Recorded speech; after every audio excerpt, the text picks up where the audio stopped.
अरे पंखा थोड़ा हल्का कर दो।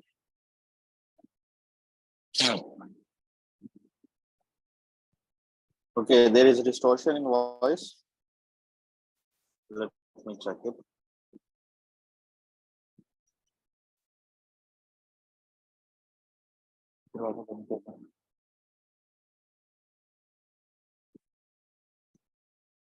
Ji, can you hear me now?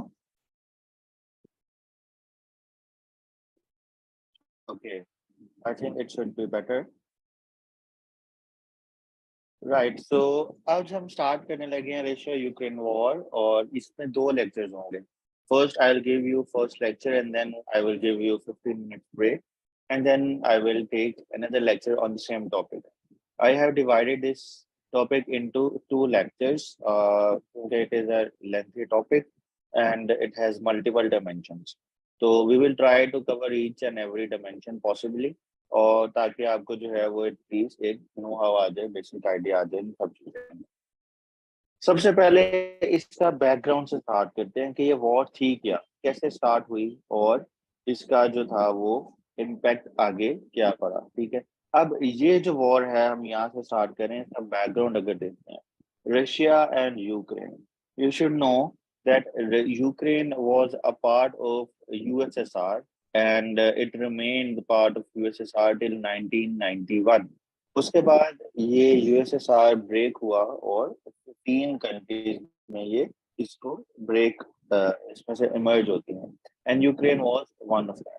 अब ये जो यूक्रेन है इसकी थोड़ी हिस्ट्री और डेट बैक करती है 9th सेंचुरी में, जहाँ पे where group of people called the Rus move the capital to Kiev, जो कि कैपिटल है यूक्रेन का. और इस वजह से जो रशिया है वो अपनी एक हिस्टोरिकल बैकग्राउंड, अपने जेनेसिस जो है वो यूक्रेन के अंदर फाइंड करता है टिल इट्स 9th सेंचुरी. ठीक है, इसके बाद ये तो मैंने आपको बता दिया, इसमें ये इतना इसका बॉर्डर शेयर होता है. ठीक है, और ये एक स्ट्रेटेजिक पार्ट है सोवियत यूनियन का. और क्यों स्ट्रेटेजिक पार्ट था और इसकी रीजन आज भी हमें नजर आ रही हैं, क्योंकि यहाँ पे बहुत बड़ा एग्रीकल्चर इंडस्ट्री है. ठीक है, इसको यूक्रेन को एग्रीकल्चर बास्केट या ब्रेड बास्केट या फूड बास्केट भी कहते हैं यूरोप का. और इसके अलावा इसमें इंपॉर्टेंट पोर्ट्स हैं जो कि ब्लैक सी में कनेक्ट करते हैं. अगर आप यहाँ पे देखें तो ये है आपके पास ब्लैक सी. यहाँ पे जो इम्पोर्टेंट पोर्ट्स हैं ये ब्लैक सी से होते हुए यहाँ से होते हुए ये जाते हैं आपके तुर्की से पास करते हैं. ठीक है, तो this is very important port. ठीक है, आपके जो पॉलिटिकल पॉइंट ऑफ व्यू से देखें. आवाज में अभी भी डिस्टॉर्शन है, सबको डिस्टॉर्शन फील हो रही है.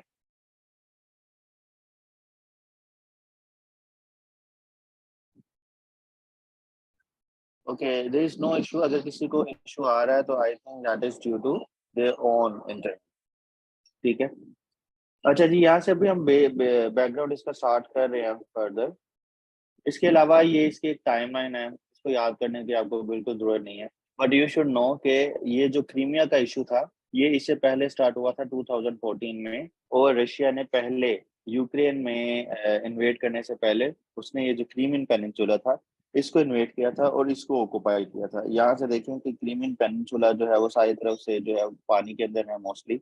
और ये एक स्ट्रेटेजिक अगेन पॉइंट है रशिया के लिए, क्योंकि रशिया का जो बॉर्डर है, सारा बॉर्डर आप देखेंगे ऊपर वाले साइड पे, ईस्ट वाले साइड पे, वो जिस ओशन में लगता है, जहाँ पे सीज उसको लगते हैं, वो वार्म वाटर सी नहीं है.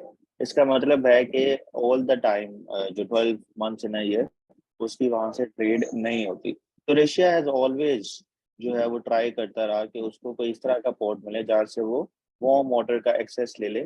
उससे क्या होगा कि हर टाइम उसमें ट्रेड चलती रहेगी, उसके डिफेंस जो है वो इक्विपमेंट्स पास होते रहेंगे और वो कनेक्टेड रहेगा वर्ल्ड से फॉर ट्रेड एंड अदर पर्सपेक्ट्स. ठीक है, तो इसलिए उसने जो है वो क्रीमिया को 2014 के अंदर एनेक्स किया. It is not part of our discussion Crimea annexation कैसे हुई. अब अगर आज की हमने इशू को अंडरस्टैंड करना है, ये आज का जो इशू है वो किस वजह से रेज किया है, उसमें मल्टीपल रीजन है. उसमें हमने रीजंस को डिफरेंट पॉइंट्स में डिवाइड किया. अगर सबसे पहले हम देखें कि जो वेरी इमीडिएट रीजन यानी इसमें हम डिवाइड कर सकते हैं जियो पॉलिटिकल रीजन में, इकोनॉमिक रीजन में, etc etc। लेकिन जो मोस्ट इमीडिएट रीजन थी कि why in 2022 Russia invaded Ukraine, ठीक है, व्हाट हैपेंड इन 2022। तो अगर आप 2022 की बात करते हैं तो उस वक्त जो थी वो नेटो एक्सपेंशन की बात चल रही थी, ठीक है, नेटो पोस्ट कोल्ड एक्सपेंशन की बात कर रही थी। और रशियन लीडर्स थे वो वार्न कर रहे थे वेस्ट को कि आप नेटो को एक्सपेंड ना करें ईस्टर्न साइड पे, ठीक है। अब काफी स्टूडेंट्स के लिए नेटो जो है वो न्यू होगी, अभी हम देखते हैं नेटो क्या है क्या नहीं है। लेकिन जैसे ही नेटो का एक्सपैंड हो रहा था ईस्ट वाली साइड पे, और यूक्रेन इस वक्त बफर जोन था बिटवीन, इस साइड पे आपके पास वेस्टर्न लाइज थे और इस साइड पे आपके पास रशिया है, ठीक है। तो Ukraine is a buffer zone between Russia and West. But when Ukraine tried to take the membership of NATO, तो उस वजह से जो है वो टेंशन ज्यादा एस्केलेट करती हैं। और उसके अलावा एक और रीजन ये थी कि यहाँ पे यूक्रेन के अंदर जो एक पार्टी थी, कौन सी पार्टी थी, वो प्रो वेस्ट आ गई थी। जेलेंस्की की अगर गवर्नमेंट की बात करें तो वो प्रो वेस्टर्न पार्टी थी। उससे पहले जो प्रो रशियन पार्टी थी वो वहां से हार चुकी थी। तो मोस्टली जो सर्कमस्टांसेस थे वो इस तरह के हो गए थे कि अब यूक्रेन जो है वो वेस्ट की तरफ चले जाएगा।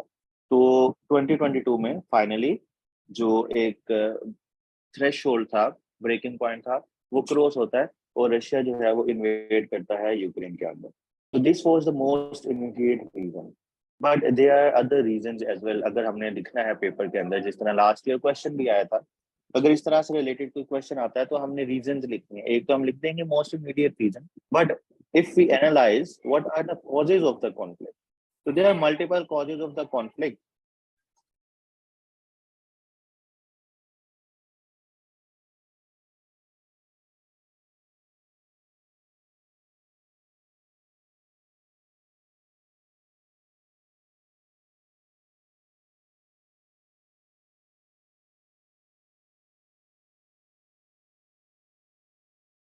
Just a second.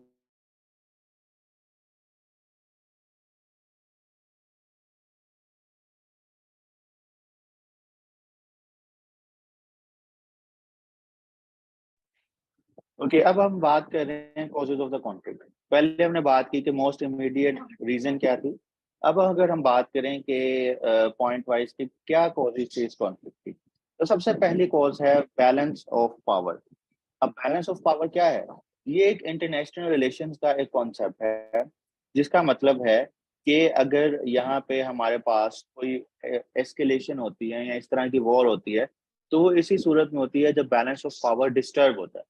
तो यहाँ पे थी disturbance of balance of power. How?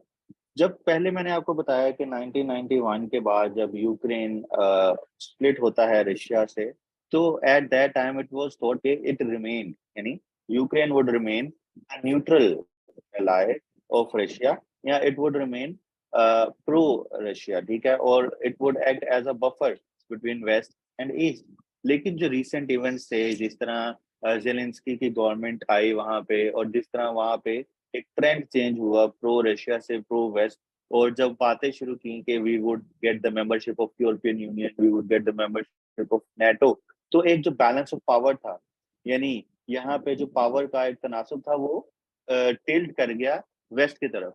तो इसको रिस्टोर करने के लिए, बैलेंस ऑफ पावर के कॉन्सेप्ट को वापस लाने के लिए, रशिया ने इन्वेड किया यूक्रेन में, ताकि जो यूक्रेन है वो रशिया के साइड पे रहे, और वो एटलीस्ट यहाँ पे एक बफर जो है अपना मेंटेन करके रख सके। तो that was the first you can say reason between behind this issue. The next reason is the buffer zone for western countries, ठीक है। जैसे अभी मैंने दोबारा मेंशन किया यही चीज कि यूएस और यूरोपियन यूनियन के लिए यूक्रेन जो है वो एक क्रूशियल बफर है बिटवीन रशिया एंड वेस्ट। जैसे यहाँ पे टेंशन राइज की, US and you are increasingly determined to keep Ukraine away from Russian control and to keep them in their control.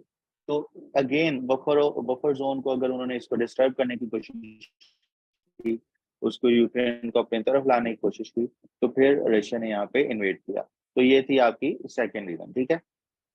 More less words आपके reason same है, but we have given you different reason.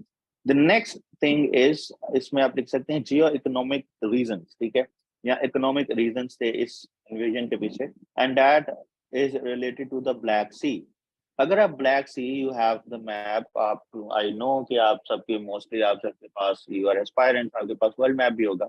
If you look at the Black Sea, I explain you, यहाँ पे आपके पास दोबारा map में मैंने explain किया, तो यहाँ पे आपके पास है ब्लैक सी, ठीक है। यहाँ से ब्लैक सी से मोस्टली जो है वो अ, ये जो यहाँ पे तुर्की है, यहाँ से ट्रेड पास होती है और फिर जाती है यहाँ पे मेडिटेरेनियन सी में, ठीक है। तो ब्लैक सी की इंपॉर्टेंस इस लिहाज से बहुत इंपॉर्टेंट है दोनों ममालिक के लिए, जो भी यहाँ में ममालिक हैं।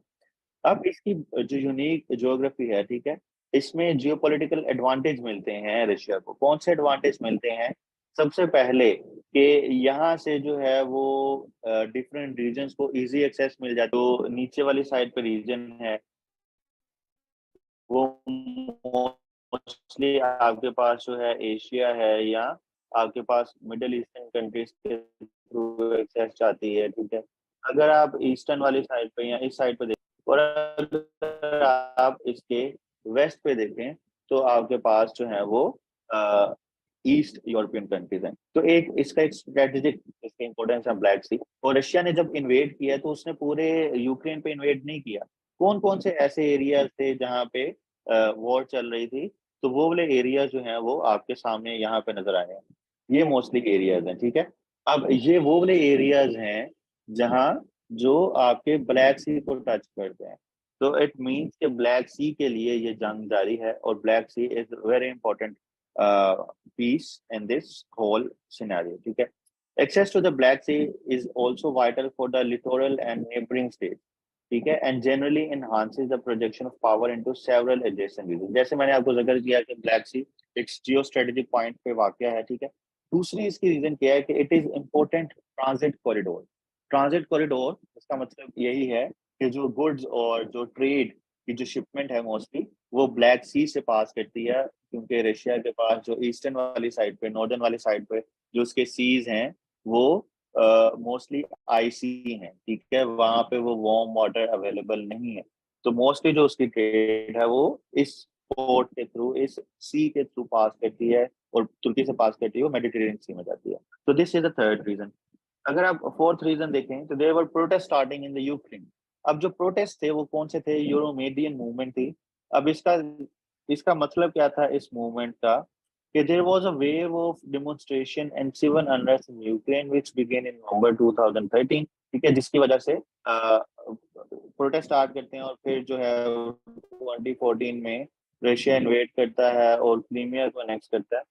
अब ये प्रोटेस्ट जो थे दोबारा से स्टार्ट शुरू हुए 2021 में, 2022 में। और मोस्टली ये जो प्रोटेस्ट थे वो किस वजह से स्पार्क हो रहे थे? ये प्रोटेस्ट स्पार्क हो रहे थे कि जी उन्होंने spark by the Ukraine government decision to suspend the signing of an association agreement with the European Union. जब उन्होंने 2013 में ये प्रोटेस्ट स्टार्ट किए कि जी हमने अब तो यूरोपियन यूनियन का पार्ट बनना है, और उस वक्त की गवर्नमेंट जो थी वो प्रो किसकी थी? प्रो रशिया थी। लेकिन ये प्रोटेस्ट स्टार्ट होते हैं, न्यू गवर्नमेंट आती है और वो प्रो वेस्ट बन जाती है। लेकिन जब रशिया देखता है कि ये तो प्रो वेस्ट बनने जा रही है, तो वो क्रीमिया को एनेक्स कर लेता है 2014 में। अब आप नेक्स्ट मूव करें 2014 से 2022, we saw the same kind of trend going on in Ukraine, जहां पे दोबारा प्रोटेस्ट हो रहे। मैसेस का जो एक जनरल आइडिया है, जो एक जनरल परसेप्शन थी, वो अगेन यही थी कि they want to get the membership of European Union, and hence in order to stop this movement और in order to stop this change, Russia invaded Ukraine, ठीक है। सो फिफ्थ रीजन जो Russia mostly present करता है वो ये करता है कि सेपरेटिस्ट मूवमेंट। सेपरेटिस्ट मूवमेंट की क्या रीजन प्रेजेंट करता है? कहते हैं कि जो दोम्बास रीजन है। अब दोम्बास रीजन क्या है? यहाँ पे जहाँ पे आपकी लड़ाइयाँ चल रही हैं, ठीक है, इसमें ये डोनटेस का भी रीजन है, बखमुत का भी है, और ये सारे यहाँ पे मैं अगर आपको दिखा सकूँ, ये वाले रीजन, ठीक है, ये दोम्बास रीजन है, ठीक है। और ये वो रीजन है जो कि एक एग्रीकल्चर बास्केट भी है, इंडस्ट्रीज भी मोस्टली जो यूक्रेन की है वो इस साइड पे नहीं है, वेस्ट साइड पे नहीं है, वो मोस्टली जो है वो कॉन्सेंट्रेटेड है इस पार्ट में। और ये पार्ट जो है अब अगर हम इसकी एथनिसिटी देखें, इसकी एथनिकली देखें, तो ये एथनिकली जो है वो यहाँ पे ज्यादा रहते हैं रशियंस, ठीक है। कैसे रशियन रहते हैं आप ये देखें, यूक्रेन गवर्नमेंट के सर्वे के मुताबिक the Russian government and Russian parliament make up between 15 to 80% of the separatist fighting against the Ukraine government. यानी नियरली ये जो दोनबास रीजन है जो मैंने आपको मेंशन किया, यहाँ पे जो मेजोरिटी है, जो एथनिक मेजोरिटी है, वो किसकी है? या तो वो डायरेक्ट रशियंस हैं, या वो रशिया के जो रशियन पीपल के वो डिसेंडेंट्स हैं। तो उन्होंने जो बेसिक उनकी इंक्लिनेशन है कि they wanted to get the separation of these regions, Donbas जिसको रीजन कहते हैं, डोनेट्स्क एंड लुहांस्क, और ये कहते हैं कि हमें जो है दोबारा रशिया के अंदर शामिल कर लिया जाए, ये उनकी डिमांड है। तो रशिया ने कहा देखें जी, मेरा तो फर्ज है, मैंने अपनी एथनिसिटी को प्रोटेक्ट करना है, रशियन पीपल को प्रोटेक्ट करना है, and that is why I invaded Ukraine in order to protect my own ethnicity, ठीक है। तो ये सेपरेटिस्ट मूवमेंट भी एक रीजन है इस वॉर के पीछे। इन्वेजन ऑफ यूक्रेन मैंने ऑलरेडी एक्सप्लेन कर लिया, और जो अगली नेक्स्ट इंपॉर्टेंट रीजन है, आप इसको इन्वेजन ऑफ यूक्रेन को छोड़ दें, वो लास्ट पॉइंट में कवर हो जाएगा। जो नेक्स्ट इंपॉर्टेंट रीजन है वो ये है यूक्रेन नेटो मेंबरशिप। अब जैसे मैंने आपको पहले बैलेंस ऑफ पावर के अंदर मेंशन किया या प्रो वेस्टर्न वाली साइड का मेंशन किया, जो ये नेटो मेंबरशिप है that also plays an important role. अब नेटो है क्या? आप में से कोई मुझे बता सकता है कि व्हाट इज नेटो, और नेटो का मैनिफेस्टो क्या है, नेटो का जो इम्पोर्टेंट एक क्लॉज है वो क्या है, और नेटो किस लिए बनाई गई थी? You can raise hand and I will allow you to unmute. जी, आप बताएं क्या है नेटो।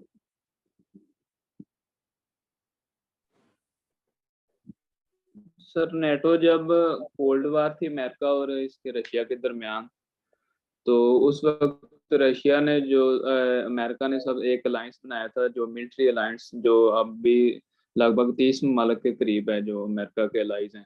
ये एक मिलिट्री रिसेंट अलायंस एंट्री है कौन सी है इसकी?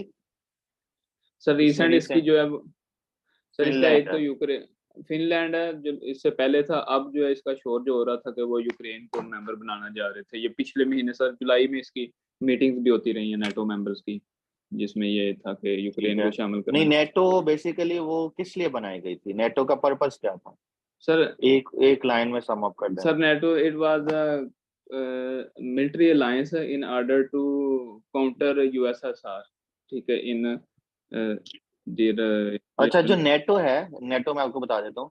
नेटो जो है वो इसलिए बनाई गई थी ताकि आपके जो नॉर्थ अटलांटिक ट्रीटी ऑर्गेनाइजेशन इसको कहते हैं, जिसमें यूरोपियन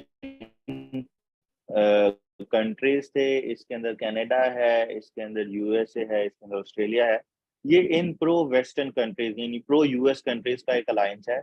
और ये इसलिए बनाया गया था कि जब भी कभी इनके ऊपर कोई फॉरेन इन्वेजन होती है या फॉरेन मिलिट्री थ्रेट इनके ऊपर आता है, तो ये कलेक्टिव सिक्योरिटी ऑर्गेनाइजेशन होगी। यानी अगर फॉर एग्जांपल कोई यूके के ऊपर अटैक करेगा, तो सिर्फ यूके उसका रिप्लाई नहीं करेगा, रिटेलिएट नहीं करेगा, बल्कि पूरे सारे मिल। नेटो मेंबर्स उसको रिटेलिएट करेंगे। तो यस, ये एक बेसिक कॉन्सेप्ट है, इसका आर्टिकल 5 है आई थिंक, जो ये पोस्टुलेट उसका मेंशन यस सर, करता है। तो 5। जब तो जब जी, तो जब ये नेटो की बात चल रही थी कि जी यूक्रेन को भी नेटो का पार्ट बना दिया जाए, तो इससे होना क्या था, इम्पैक्ट क्या होना था?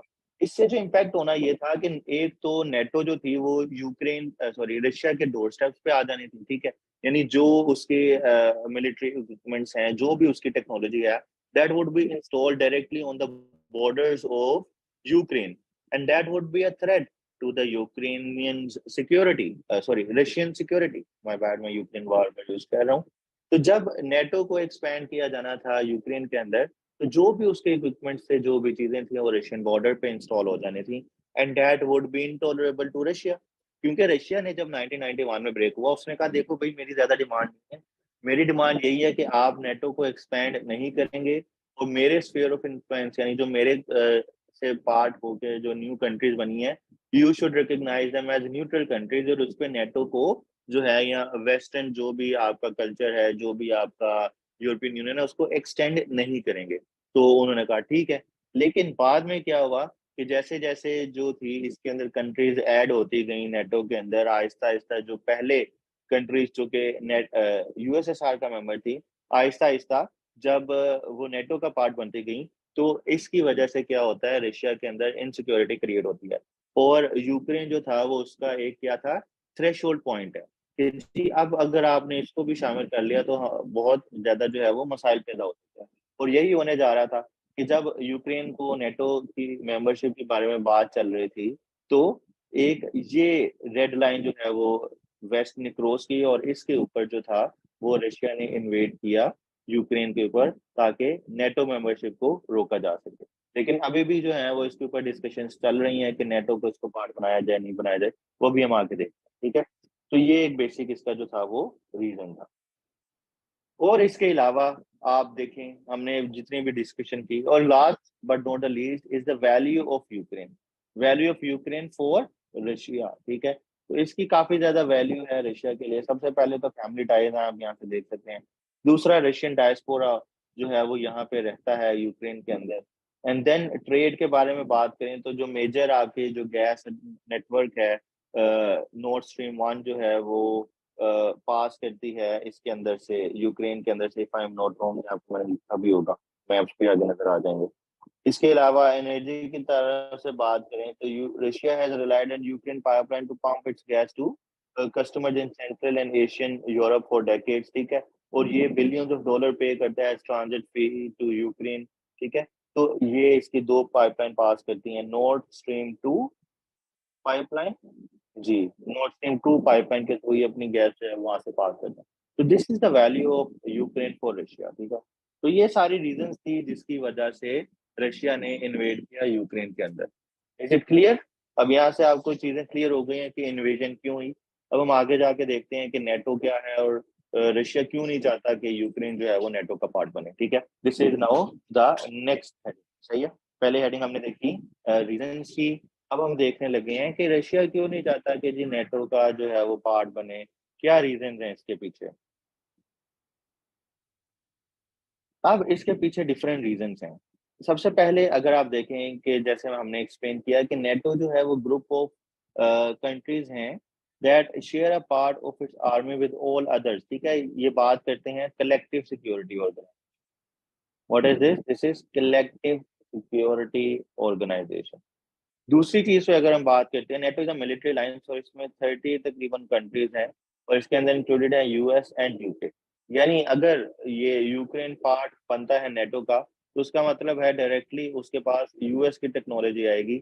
और यूएस जो है, अगर बाद में रशिया तंग करता है यूएस को in any way, because we know US is the global hegemon, तो वो डायरेक्टली जो है वो थ्रेट कर सकता है रशिया को because of its presence in Ukraine, ठीक है।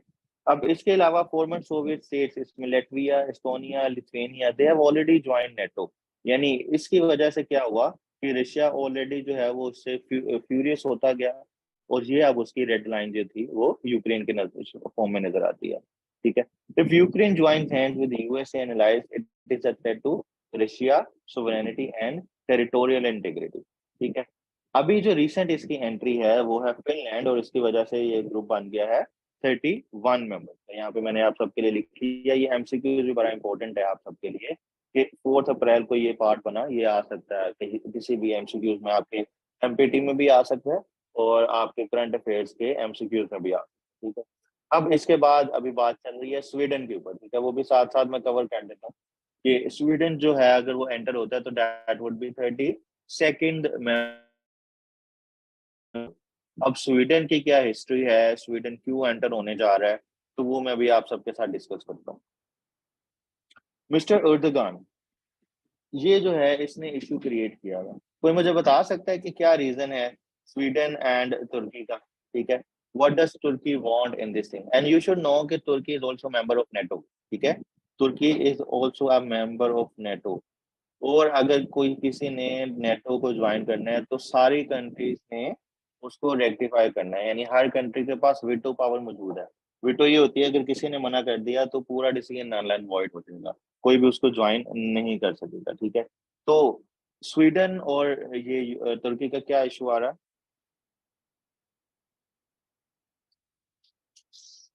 एक तो वहां पे स्वीडन के अंदर जो इस्लामोफोबिया वाला कॉन्सेप्ट है, इस्लामोफोबिया से रिलेटेड जो इंसिडेंट्स हुए वो तो सबके सामने है, लेकिन जो इसका एक जियोपॉलिटिकल रीजन देखेंगे वो इसकी मल्टीपल रीजन है।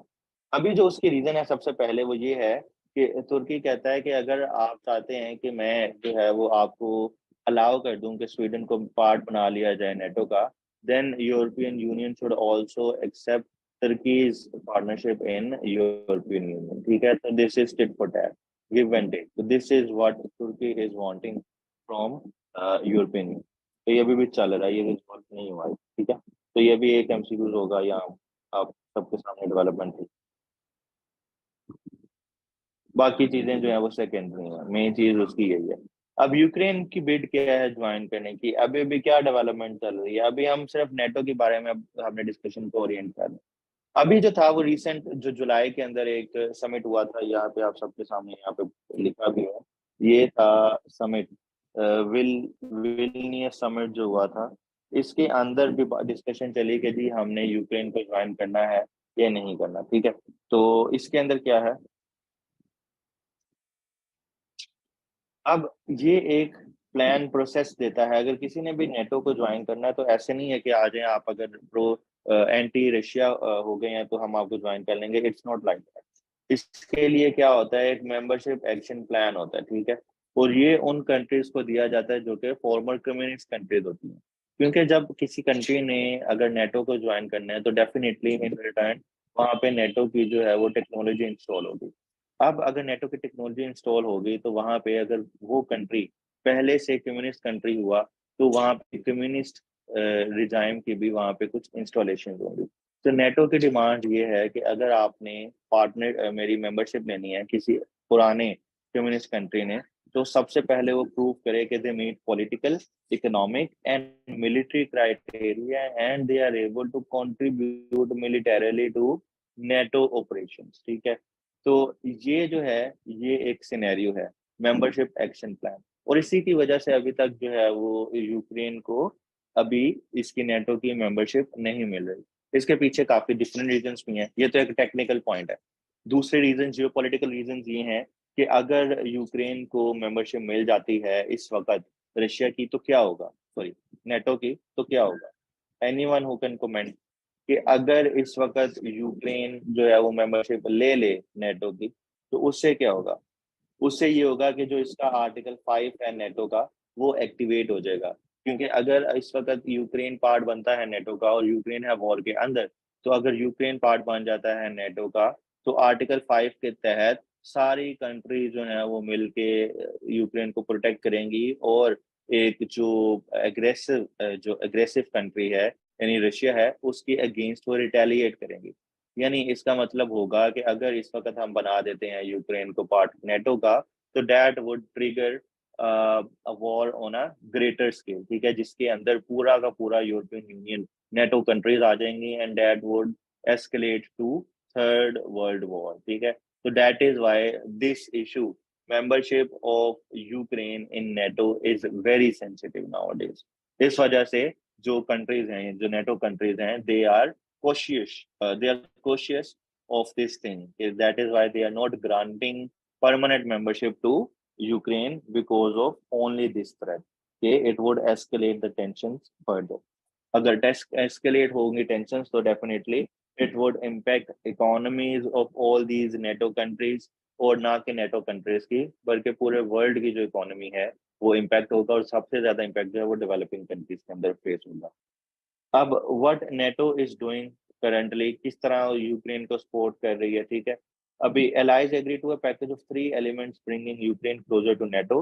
This include a new multi year assistance programme. उन्होंने कहा चले आप हम आपको एंटर नहीं करते, but we will give you 3 multi year assistance programme to facilitate the transition of Ukraine armed forces from Soviet era to NATO standards and help rebuild Ukraine's security and defense sector, covering critical needs like fuel, demining equipment and medical supplies।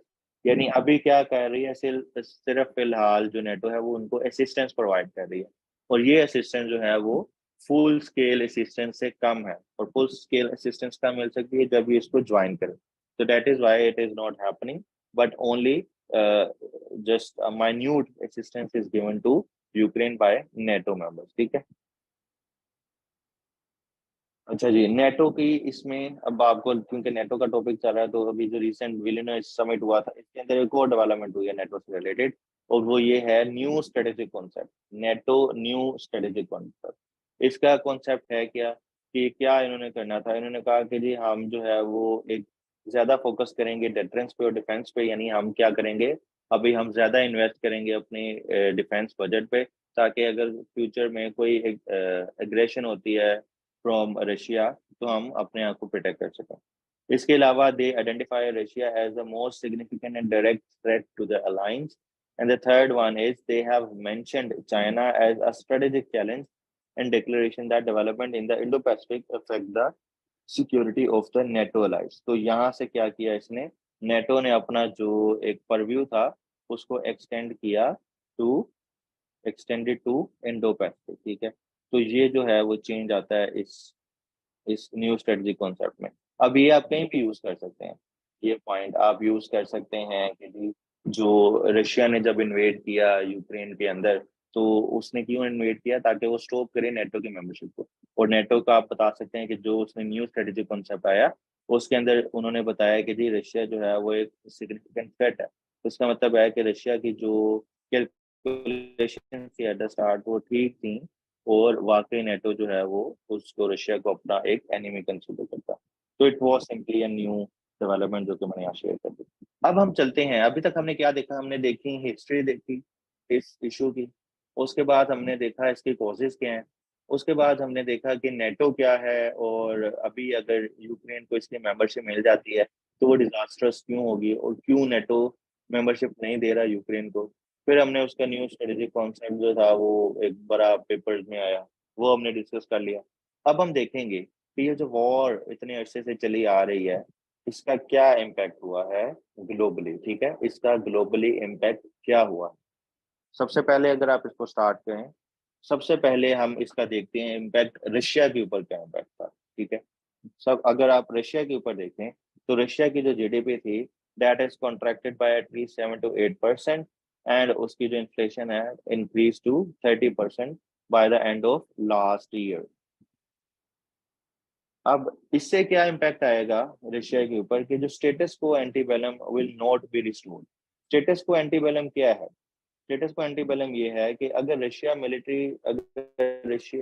Military success, the total defeat of Ukraine forces and the domination of the country will not likely and sanctions against Russia. यानी इससे पहले जो Russia जिस तरह की भी एक global economy के अंदर एक इंटीग्रेटेड था, जिस तरह वो ट्रेड कर रहा था यूरोपियन यूनियन के साथ, गैस सप्लाई कर रहा था, तो अब अगर वो कंप्लीटली वहां पे विक्ट्री भी हासिल कर लेता है यूक्रेन के अंदर, तो इसका मतलब ये नहीं होगा कि उसके ऊपर जो भी सैंक्शंस लगे हैं वो रिमूव हो जाए। तो इससे क्या होगा कि उसकी जिस तरह भी आपको मैंने बताया उसकी इकोनॉमी जो है वो इम्पेक्ट कर रही है, उसकी जीडीपी कॉन्ट्रैक्ट कर रही है, तो वो फर्दर करती रहेगी। एक उसका इम्पैक्ट ये होगा कि उसका स्टेटस को रिस्टोर नहीं होगा और उसके ऊपर सैंक्शन जो है वो कंटिन्यूसली लगती रहेंगी, चलती रहेंगी। दूसरा क्या होगा कि अगर ये सिचुएशन प्रिवेल करती है तो रशिया जो है वो वीकेंड हो जाएगा, यानी ये वॉर सिचुएशन जो है फर्दर 1-2 साल तक फर्दर अगर कंटिन्यू रहती है तो रशिया इकोनॉमिकली, पॉलिटिकली और मिलिटरीली अपने आप को वीक कंसीडर करेगा। और इसीलिए अभी आपने देखा कि जो नॉर्थ कोरिया के साथ पुतिन की जो मीटिंग थी उसमें भी उन्होंने आर्म्स की बात की है। तो it shows the weakness in the Russian military. They are now there जो उनका स्टॉक पाइल है दैट इज क्विकली वैनिशिंग, ठीक है। तो दैट वो डायरेक्टली इम्पैक्ट रशियाज पोजीशन कि जी वो इतना बड़ा डिफेंस सप्लायर है ग्लोबली, तो जो उसकी पोजीशन है ओवरऑल इन द वर्ल्ड वो वीक हो गई है। तीसरा इसका इम्पैक्ट किया है कि Russia's reputation as a military power has been badly tarnished. यानी जब रशिया ने इन्वेड किया तो उनकी कैलकुलेशंस क्या थी कि ज्यादा से ज्यादा ये जो है वो 1-2 हफ्ते की या मैक्सिमम 1 मंथ की बात है कि वो एक जाके अचानक से अटैक करेंगे यूक्रेन के ऊपर, और वहां पे जाके उसके जो कैपिटल है उसका कंट्रोल हासिल करेंगे, जेलेंस्की को रिमूव करेंगे और प्रो रशियन गवर्नमेंट को वहां पे इंस्टॉल कर देंगे और अपना टारगेट अचीव कर लेंगे। But they saw resistance because of their poor planning, and that poor planning is actually hurting Russia's image.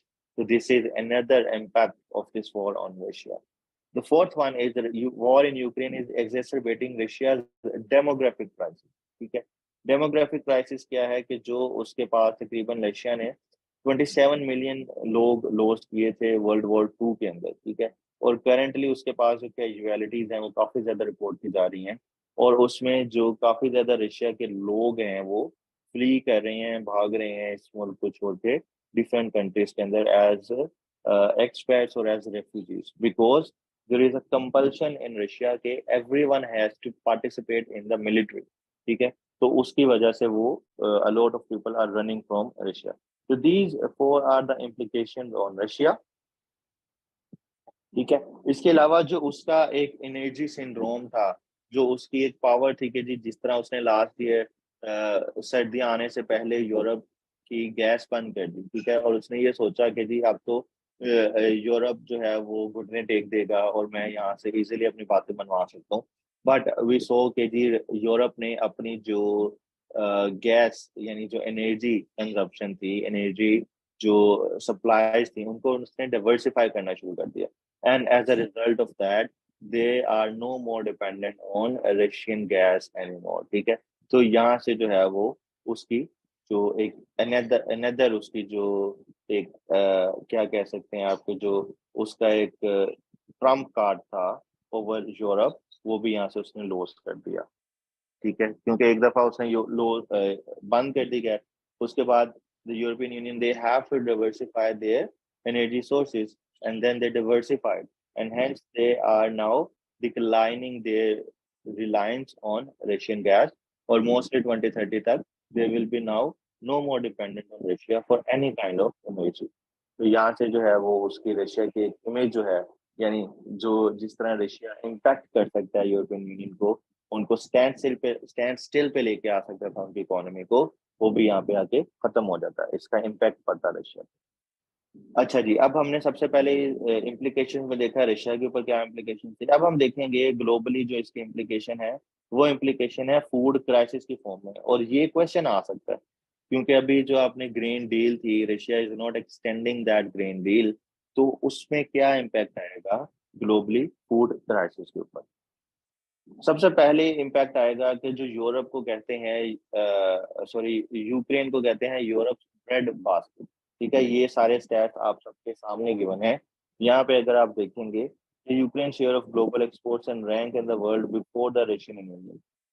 Ukraine nearly 50% of global जो है वो सीड ऑयल यहाँ से प्रोड्यूस होता है, बार्ले मेज और wheat 12% of the world is being supplied by Ukraine, ठीक है। इसके अलावा इन टर्म्स ऑफ अगर आप अमाउंट देखें, तो where do Ukraine wheat export go, अगर हम व्हीट की बात करें तो mostly wheat from Ukraine is going to the Pacific Asia, South Asia and North Africa. Like these are the regions in green and yellow जो कि directly impact होंगे, इस जो कि डायरेक्टली इम्पैक्ट हुए हैं इस वॉर से। उससे क्या हुआ कि अभी हम आगे जाके देखते हैं कि जो इंक्रीज आया प्राइसेस में, तो क्या इंक्रीज आया प्राइसेस में, यानी यहाँ से अभी आपने देखा कि यूक्रेन कितना इंपॉर्टेंट है, उसको फूड बास्केट क्यों कहते हैं। अब अगर अब यूक्रेन के ऊपर कोई वॉर आती है तो डेफिनेटली जो ग्लोबल सप्लाई चेन है वो डिस्टर्ब होगी। अगर वो डिस्टर्ब होगी तो उससे impact definitely all over the world feel किया जाएगा। इसके अलावा जो ब्लैक सी ग्रेन इनिशिएटिव किया गया था लास्ट ईयर, वो इस साल फरवरी 2022 में रशिया ने, नहीं, जुलाई 2023 में, फरवरी 2022 में तो ये वॉर स्टार्ट हुई, जुलाई 2023 में Russia announce is decision to terminate the Black Sea grain initiative. अब ब्लैक सी ग्रीन इनिशिएटिव से क्या हुआ, share of grain export by country well, यानी अब कहाँ पे जा रहा है, डेवलपिंग कंट्रीज को व्हीट जो है वो 65% जा रहा है, कहाँ से, यूक्रेन से। और मेज कितने परसेंट जा रहा है, 51%। और ब्लैक सी ग्रेन इनिशिएटिव से जो ये सारा कुछ यहाँ से गया। अब इसको छोड़ दें स्टैट को, ये याद रखें कि जो ग्रेन है मोस्टली यूक्रेन से वो किधर जा रहा है, वो डेवलप्ड कंट्रीज में नियरली 65% जा रहा है। तो अगर यहाँ से ग्रेन जाना रुक जाता है, क्योंकि ये जो ब्लैक सी ग्रेन इनिशिएटिव था, इसमें क्या था कि जब वॉर शुरू होती है तो रशिया ब्लॉक कर देता है उसके पोर्ट्स को यूक्रेन के, और कहता है कि आप यहाँ से कुछ नहीं लेके जा सकते। और आपको पता है कि Ukraine is a global food basket, और there is no way to transport your goods other than the Black Sea. तो ब्लैक सी पे वो क्या करता है, वो रिस्ट्रिक्शंस इम्पोज कर देता है Russia, but due to the mediation of Turkey and other countries, ये ब्लैक सी ग्रेन इनिशिएटिव होता है, जिसके तहत दोनों कंट्रीज, वॉरिंग कंट्रीज, कौन से रशिया और यूक्रेन, इस बात पे इत्तेफाक करते हैं कि हम जो है वो फूड और जो बेसिक कमोडिटीज है उसकी जो एक्सपोर्ट है और जो उसकी ट्रेड है उसको हम इम्पैक्ट नहीं करेंगे। तो इस इनिशिएटिव की वजह से क्या हुआ कि दोबारा जो फूड के जो चीजें थी, कमोडिटीज, उनका ट्रांसफर शुरू हो गया। But again in July 2023 Russia again stop the flow of these grains from Black Sea. अब उसकी जगह क्या उसने कहा कि जी आपने अगर ये फूड वगैरह लेनी है तो मेरे से ले लें। यानी Russia is also the producer of wheat and maize as well. तो इससे क्या हुआ कि 65% जो कंट्रीज हैं, यानी 65% जो वीट है वो डेवलपिंग कंट्रीज में जा रही है। तो जैसे ये ग्रेन जो है यहाँ से जाना रुक जाएगा, तो 65% जो के डेवलपिंग कंट्रीज में जा रहा है वहां पे प्राइस हाइक होगी, इन्फ्लेशन होगी, और वहां से इनडायरेक्टली पॉवर्टी इंक्रीज होगी। और Pakistan is also the Pakistan is also facing the impact of such things। ठीक है, ये भी आप सबके सामने है वर्ल्ड बैंक का डाटा। अच्छा, हमने फूड का देख लिया, अब डिफरेंट रीजन्स पे क्या इम्प्लीकेशन होंगे इसके। अगर हम फोकस और सेंट्रल एशिया के ऊपर देखें, फोकस कौन सा रीजन है जो कि ब्लैक सी के आके आता है लेफ्ट वाली साइड पे, और सेंट्रल एशिया, इसके ऊपर क्या है कि मोस्टली ये जो रीजन है ये डिपेंडेंट है रशिया के ऊपर। किस तरह से डिपेंडेंट है? ये रशिया के ऊपर डिपेंडेंट है रेमिटेंसेस के लिए, इन्वेस्टमेंट के लिए, टूरिज्म के लिए और एजुकेशन के लिए। मोस्टली सेंट्रल एशिया से जो लोग हैं वो रशिया के अंदर जाते हैं to get employment, to get the remittances back into the country, और mostly they get investment from Russia. ठीक है, तो अगर यहाँ से डेफिनेटली अगर रशिया के ऊपर सैंक्शंस लगती हैं तो उसका जो इम्पैक्ट है वो इन कंट्रीज के ऊपर इस तरह फील किया जाएगा। मिडल ईस्ट जो है वो एक बेनिफिशियरी है इसका। ठीक है, तो कहते हैं ना, it is a blessing in disguise for middle east. उससे क्या हुआ? उससे ये हुआ कि जो ओवरऑल एनर्जी प्राइसेस बढ़ गई ऑल ओवर द वर्ल्ड, तो इससे जो है वो डायरेक्टली फायदा होता है मिडिल ईस्ट का, and then they get maximum benefit from this conflict. Saudi Arabia, UAE, बाकी जो गल्फ कंट्रीज हैं, उनकी जो प्राइसेस बढ़ती हैं एनर्जी की, so they are the energy suppliers and hence they get good profits out of this conflict। But the hardest hit region is Africa। Africa क्या है कि अफ्रीका जो है वहां पे to date only a handful of African countries have taken a strong stance on the war। Africa is huge, complicated, highly diverse। तो यहाँ पे जो भी चीज लिखी है मैंने, आप रीड कर लीजिएगा। मेनली जो अफ्रीका अपनी इंपोर्ट करता है इसकी, आपने पीछे टेबल में भी आपको दिखाया, वीट की एंड डिफरेंट फूड आइटम्स की, वो रशिया एंड यूक्रेन से होता है, क्योंकि these are the global food basket. अब यहाँ से जब आना इनकी ट्रेड रुकती है तो डेफिनेटली यहाँ से इन्फ्लेशन बढ़ेगी। ठीक है, इसके फिस्कल इम्पैक्ट होंगे। फिस्कल इम्पैक्ट क्या होंगे कि वहां पे जो बजट है वो डेफिसिट में चलता जाएगा और फूड सिक्योरिटी के इम्पैक्ट जो है वो क्रिएट होंगे। तो this is the impact of this war on different region. ठीक है, अब इसकी वजह से ये भी इम्पैक्ट ही है कि जो रशिया और चाइना के रिलेशन जो हैं वो फर्दर इम्प्रूव होते हैं, but that is due to this war. अब उसमें क्या इम्प्रूवमेंट आती है? अगर आप जियोग्राफिकली देखें, जो रशिया है एंड चाइना है, they share a very long border. ठीक है, और अगर ट्रेड की बात करें, after 2022 in September, Beijing and Moscow agreed to settle payments for Russian gas supplies to China in rubles and yuan। ठीक है, this is the greatest you see impact of this war। कि जो D dollarisation में भी आपने देखा था कि after this war Russia and China they are getting closer to each other, and which is very threatening to the Western countries because they can make an alliance and their alliance could threaten Western hegemony। क्यों? क्योंकि Russia has natural gas, ठीक है, they have oil, they have the petroleum जो कि China को चाहिए, और China has other resources, जो भी प्रोडक्शन है, जो भी चीजें हैं, वो चाइना जो है वो रशिया को प्रोवाइड करेगा, and hence they can be dependent on each other. और जो इनकी डिपेंडेंसी है ऑन वेस्ट वो रिड्यूस होगी। और इसके अलावा they are also starting to have trade in their own currency. तो इसका जो है डायरेक्टली इम्पैक्ट ग्लोबल इकोनॉमी में भी आएगा। मेरी आवाज कट रही है बीच बीच में?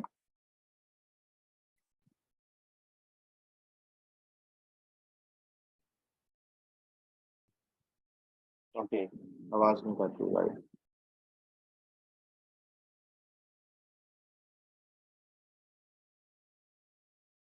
ओके, नेक्स्ट हम इसके में देखते हैं। जियो पॉलिटिक्स में अगर आप देखें तो इसका इम्पैक्ट क्या है कि ब्रिक्स जो है दैट इज इमर्जिंग, ठीक है। इन दोनों के अंदर, ब्रिक्स के अंदर Russia and China are the members, and because of this war they have actually made another organisation to counter the western influence. और ब्रिक्स के ऊपर मैंने आपको पूरा लेक्चर दे दिया। The next would be Shanghai cooperation organisation, and they could strengthen their bond in Shanghai Cooperation Organization in order to defend themselves from western sanction. तो ये भी इम्पैक्ट आया इसका यूक्रेन वॉर का, ठीक है। अब ये आपको देख रहे हैं कि किस तरह ये रिलेशनशिप रिवाइव हुआ इस वॉर के बाद। रशिया जो था उसको चाहिए था न्यू फ्रेंड, ठीक है, क्योंकि उसकी जो थी वो सारी की सारी सैंक्शंस लग गई। उसको चाहिए था कोई ऐसा बंदा, कोई ऐसा मुल्क जो उससे गैस वगैरह ले ले, ठीक है, और उसका काम भी चलता रहे। Russia China having same ambition to weaken US dominance, इस वजह से इनके इंटरेस्ट कन्वर्ज किए। इसके अलावा US as a major threat to their national and international interest. US जो है वो एक मेजर थ्रेट भी है। क्यों? आपने इंडो पैसिफिक स्ट्रेटेजी में देख लें या नेशनल डिफेंस जो उनका डॉक्यूमेंट आता है यूएस का, हम यूएस चाइना रिलेशंस पढ़ेंगे, कंपटीशन स्टडी करेंगे, तो उसमें यूएस जो है वो रशिया को और चाइना को अपना एनिमी डिक्लेयर करता है। And enemy is friend. और Russia US threat from east and west, NATO expansion a bone of contention, and China के लिए a threat to its economic rise and its international integration. यानी US is the main reason behind the converging of interest of Russia and China. Otherwise, Russia और China एक दूसरे के they remained enemies of each other in the past. और उनके भी border disputes हैं Russia और चाइना के. But due to a common enemy, they are getting closer. And this war has brought them much closer again, ठीक है। ये सारा देख लीजिएगा। अब एक क्वेश्चन ये भी किया जा सकता है कि क्या चाइना जो है वो पीस ब्रो कर सकता है बिटवीन रशिया एंड यूक्रेन, जिस तरह चाइना ने पीस लेके आया, रिप्रोचमेंट करवाई सऊदी अरेबिया और ईरान की। तो वो तो मैं, आप लोगों ने लेक्चर सुन भी लिया होगा और उसमें आपने देखा होगा कि चाइना ने किस तरह रिप्रोचमेंट करवाई, चाइना का क्या इन्फ्लुएंस था। लेकिन अगर हम ये देखते हैं कि क्या चाइना इनके दरमियान पीस लेके आ सकता है या नहीं, तो सबसे पहले हम देखते हैं कि जो चाइना ने पीस डील स्ट्रक की between Iran and Saudi Arabia, तो उसकी वजह से ये एक एनालिस्ट जो है क्वेश्चन करते हैं कि क्या चाइना इन दोनों के दरमियान भी पीस डील ब्रोकर करवा सकता है या नहीं। तो इस पे जो है वो चाइना क्या कहता है, चाइना प्रपोज क्या करता है। चाइना प्रपोज करता है कि जी देखें, अगर हमने ये इशू रिजोल्व करवाना है तो मैं आपको 12 पॉइंट जो है वो एजेंडा देता हूँ। चाइना का 12 पॉइंट आपने देखा भी होगा, न्यूज में भी आया होगा, इसी ये उसने दिया। और उसमें से मेन मेन पॉइंट्स मैंने आप सबके लिए लिखे हैं। उसमें ये क्या था, उसने कहा, चाइना ने कहा कि ये सारे कंट्रीज को एक दूसरे की सोवरेनिटी का जो है वो एक्नोलेज करना चाहिए। यानी इनडायरेक्टली वो कहता है वेस्ट को कि भाई it is due to you, कि आपने जब नेटो की एक्सपैंड की बात कर रहे थे तो it means you are threatening Russia sovereignty, ठीक है। Next, abandoning the cold war mentality की जब वो बात करता है तो इसका मतलब है कि जो उसके ऊपर एलिगेशन हैं या जो रशिया के ऊपर एलिगेशन हैं कि जी ये तो वेस्टर्न हेजिमनी के खिलाफ हैं। यानी जो 90s 1900s के अंदर 1950 से ऑनवर्ड जो एक स्कूल ऑफ थॉट था कोल्ड वॉर मेंटालिटी को, तो चाइना कहता है कि भाई वो मेंटालिटी से बाहर निकल जाए। हम किसी की हेजिमनी को चैलेंज नहीं करते, but we want respect of our own sovereignty, ठीक है। इसके अलावा चाइना कहता है कि पीस टॉक्स को रिज्यूम किया जाए, and then facilitating green exports की बात करता है, एंड स्टॉपिंग यूनिलेटरल सैंक्शन। यानी यहाँ पे कहता है कि जी जो रशिया के ऊपर आपने सैंक्शन लगाई है उसको खत्म किया जाए, इससे मामला जो है फर्दर कॉम्प्लिकेट हो रहा है। And keeping industrial and supply chain stable, यानी जो रशिया वहां पे यूक्रेन के अंदर जो अटैक कर रहा है दोनबास रीजन में, एक इंडस्ट्रियल रीजन भी है, तो उसको स्टेबल रखा जाए और मेन इंस्टॉलेशन को थ्रेट ना किया जाए। अब इस प्रपोजल के साथ प्रॉब्लम क्या है? ये प्रपोजल ये है कि इसमें कोई वे फॉरवर्ड नहीं देता, एक जनरल पॉइंट प्रेजेंट करता है और इससे अपने आप को एब्जॉर्व कर लेता है कि जी मैं तो इस वॉर के अंदर डायरेक्टली जो है वो इन्वॉल्व नहीं हूँ, और मेरा अपना पॉइंट ऑफ व्यू ये है कि इस तरह ये वॉर जो है वो खत्म हो सकती है। उसने ये प्रपोजल क्यों दिया? बिकॉज देयर आर सम जो इंटरनेशनल जो एनालिस्ट हैं वो ये कह रहे थे कि China is also banking Russia in its war against Ukraine. तो उस पे चाइना ने 12 पॉइंट एजेंडा दिया और उस पे उसने अपने आप को यहाँ से एब्जॉर्व कर लिया, क्योंकि अब जब भी अगर उस पर कोई उंगली उठाएगा तो चाइना कहेगा देखें जी मैंने तो 12 पॉइंट एजेंडा दिया हुआ, मैं तो पीस की बात करता हूँ, नाउ इट इज यू और इट इज रशिया जिसने इसको रिजोल्व करना है, I have no direct influence in this thing. तो इसका मतलब है चाइना जो है वो इसको पीस डील नहीं करवा सकता, क्योंकि इस वक्त ना उसके रशिया के साथ तो इस तरह के ताल्लुकात हैं, ना ही यूक्रेन के साथ है जिस तरह उसके ईरान और सऊदी अरेबिया के साथ है। और दूसरा ये कि this is a greater issue as compare to Saudia and Iran. और उसमें इस वाले कॉन्फ्लिक्ट में, रशिया और यूक्रेन वाले कॉन्फ्लिक्ट में ग्लोबल पावर्स डायरेक्टली इन्वॉल्व हैं, ठीक है, they are directly supporting one party और अनदर पार्टी। तो इस सूरत हाल में चाइना का पीस ड्रॉ करना वुड बी वेरी डिफिकल्ट। तो चाइना अपने आप को यहाँ से सिर्फ एब्जॉर्व करवाता है,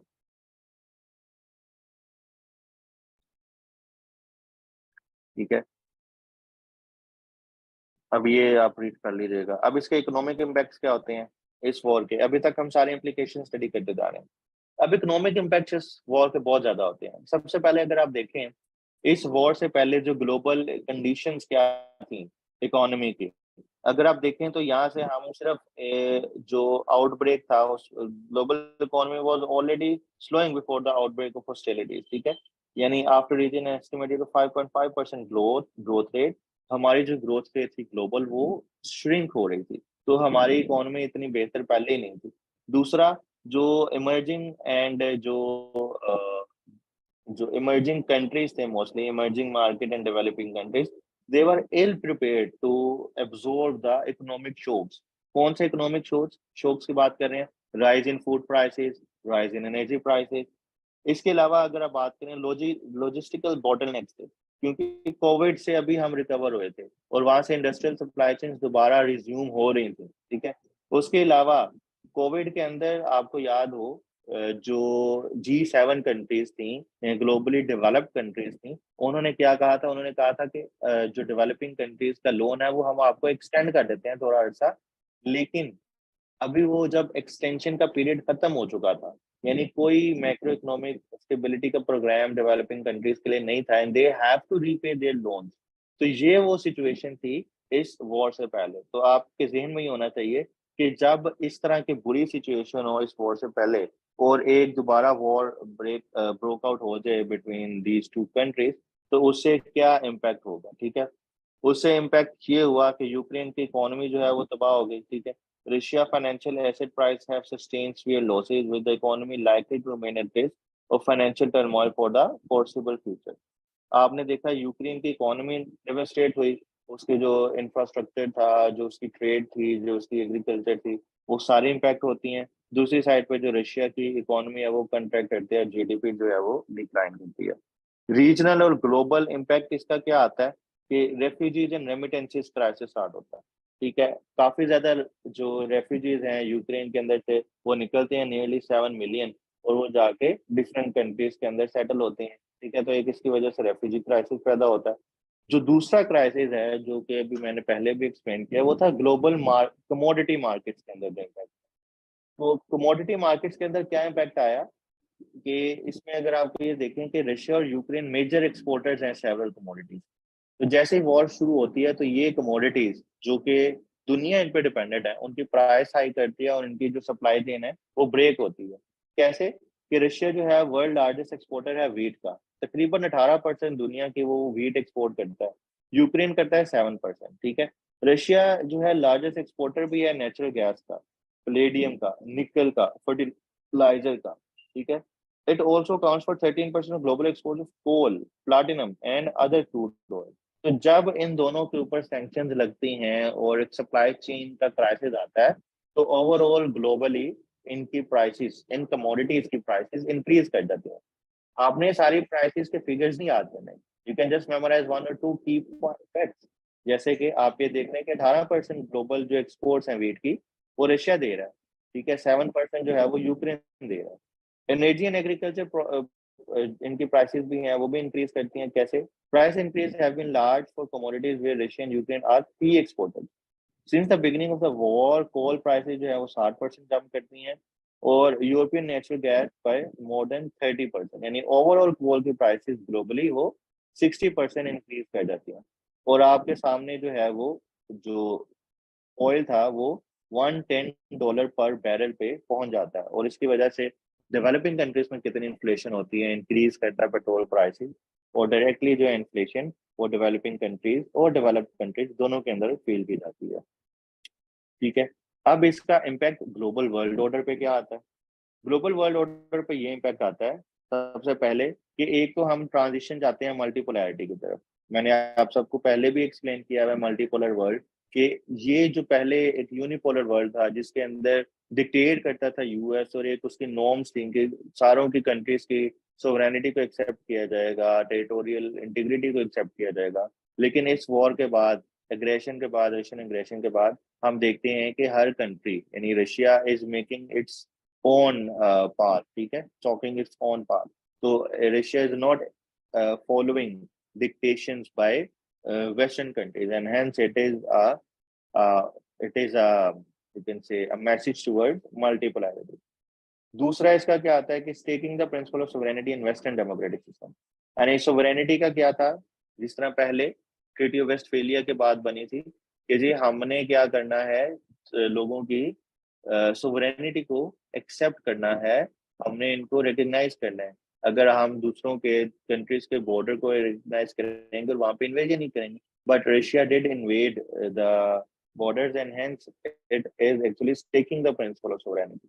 next, also the question mark on United Nations, कि यूनाइटेड नेशंस क्या कर रही है? ना ही वो इस वॉर को खत्म करवा सकी, रोक सकी, ठीक है, ना ही वो सऊदी लेड कोalition अटैक्स यमन को खत्म करवा सकी, और अब यूक्रेन कॉन्फ्लिक्ट में भी वो कुछ नहीं कर रही। तो यूनाइटेड नेशंस का जो रोल है as peace broker, the global organisation of countries representing countries, तो उसके ऊपर भी क्वेश्चन मार्क है। And the fourth one, it is also increasing the race towards nuclear non-proliferation. जिस तरह न्यू स्टार्ट ट्रीटी 2, अभी हम आगे भी डिस्कस करेंगे नेक्स्ट लेक्चर में इसके, कि जिस तरह रशिया ने उसको ब्रेक किया और नेक्स्ट आगे न्यूक्लियर प्रोलिफरेशन की तरफ जा रहा है, न्यूक्लियर आर्मामेंट्स की तरफ जा रहा है, तो this is also impacting the efforts of non nuclear proliferation. Then it is also transitioning from non-traditional security threats to traditional security threats. यानी पहले हम इस वॉर से पहले बात करते थे कि जी अब डायरेक्ट वॉर्स तो होंगी नहीं, डायरेक्ट जंग तो करेंगे नहीं, अब तो न्यूक्लियर वेपन्स आ गए हैं सबके पास, अब तो इतने मिसाइल्स आ गए हैं, बॉम्ब्स आ गए हैं कि आप फाइटर टू फाइटर वॉर होगी नहीं। लेकिन इस वॉर ने उसको, इस कंडीशन ने, रशिया यूक्रेन वॉर ने उसको इसको ऐसा प्रूफ नहीं किया। नहीं, पहले हम कहते थे कि जी climate change would be the largest threat to security, which is the non-traditional threat. But after this war, we again see a move from non-traditional factors to traditional security threats. Then entering into new warfare, ठीक है, mercenary warfare, यानी Russia Putin looks to import Syrian mercenaries to do the dirty tricks against Ukraine population. Similarly, French volunteers rally to Zelensky call to join war in Ukraine. यानी जो पहले लोग war prone लोग थे, again they are joining the hands and then they are fighting again face to face. Entering into new economic cold war, economic sanctions जो है वो जो है वो एक important tool बनता जा रहा है aggression को रोकने का, and isolate rather than negotiate. So this is another important impact on global security, global world order. कि जी अगर आपने किसी चीज को रिजोल्व करवाना है, खत्म करवाना है, तो आप क्या करें, निगोशिएट करवाएं, बजाय इसके कि आप आइसोलेट करें. What we see in this war, कि what is happening, we are isolating countries instead of negotiating with them. तो these are all the implications. ये हमने यहाँ से जो शुरू किए हैं वो सारे implications हैं. इसके हमने implications देखे, रशिया के ऊपर implications देखे हमने, फूड के ऊपर, ठीक है, यहाँ पे आपके सामने नजर आ रहा है. इसी तरह इन्फ्लेशन implications हमने देखे डिफरेंट रीजन्स पे, जियोपॉलिटिकल implications देखे कि किस तरह ये रशिया चाइना रिलेशन जिससे स्ट्रेंथ हुए. इसके बाद इसके implications देखे कि किस तरह इसके इकोनॉमिक इम्पैक्ट्स हैं और किस तरह इसके वर्ल्ड ऑर्डर पे इम्पैक्ट्स हैं. तो ये सारे इम्पैक्ट्स आप लोगों के लिए, इनको आप लोगों ने याद रखना है। और ये अगर कोई भी टॉपिक आ जाता है कि जी इसके इकोनॉमिक इम्पैक्ट्स बताएं, या इसके वर्ल्ड ऑर्डर पे इम्पैक्ट्स बताएं, या इसके फूड सिक्योरिटी पे इम्पैक्ट्स बताएं, तो ये सारा हम यहाँ से उसको इजीली डिस्कस कर सकेंगे। तो ये था हमारा इसका फर्स्ट पार्ट। सेकंड पार्ट में पाकिस्तान की बात की जाएगी, और सेकंड पार्ट में बात की जाएगी कि इसका सोल्यूशन क्या होगा इस वॉर। ठीक है।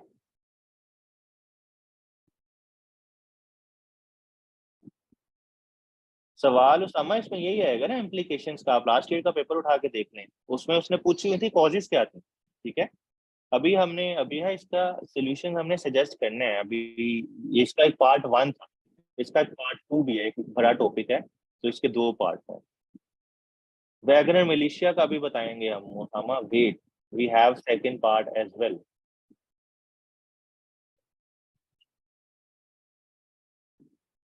अच्छा, उमर ने क्वेश्चन किया कि why did Russia attack in such way that in such a way that concept of traditional insecurity has been reduced.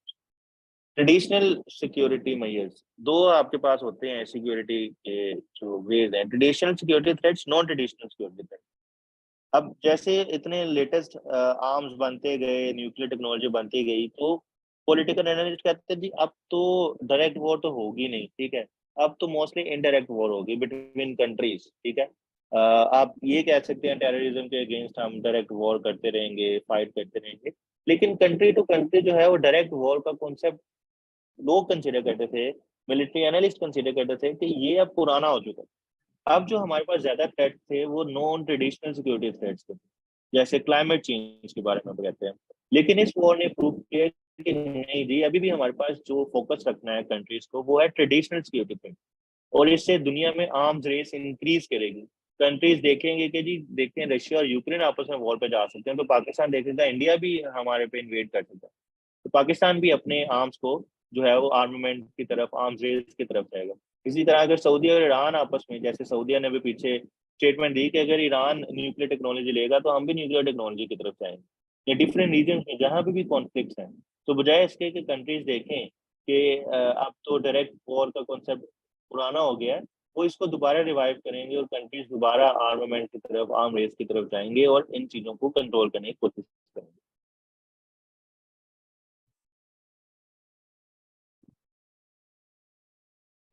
आसमा, हम इंडो पैसिफिक का टॉपिक हमने पूरा करना है, उसमें आपको ये नेटो वाला बता दूंगा। जी उमर, पाकिस्तान को हम बताएंगे अभी, पाकिस्तान का जो भी इम्पैक्ट हैं जिस तरह के भी, वो नेक्स्ट लेक्चर में आप लोगों को मैं प्रेजेंट करूंगा। ठीक है। सेकंड पार्ट है हमारा।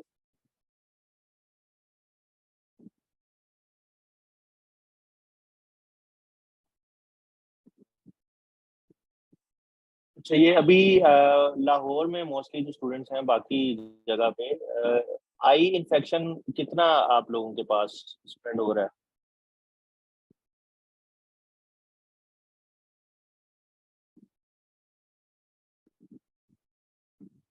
जी, मुझे भी अभी आई का इन्फेक्शन हो गया, मेरी लेफ्ट आई जो है वो बिल्कुल ओपन नहीं हो रही। मैं तो उसको राइट आई से पढ़ाया अभी आप सबको, लेकिन अभी जो है पेन स्टार्ट हो गया हुआ है। वॉन्डरिंग के क्या ये सिर्फ इधर ही है या बाकी पूरे बाकी जगह पे भी आ रहा है?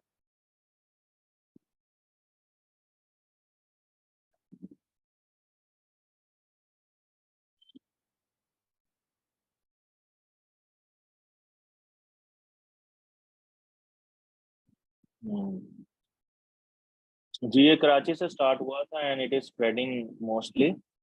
तो आप लोगों के जो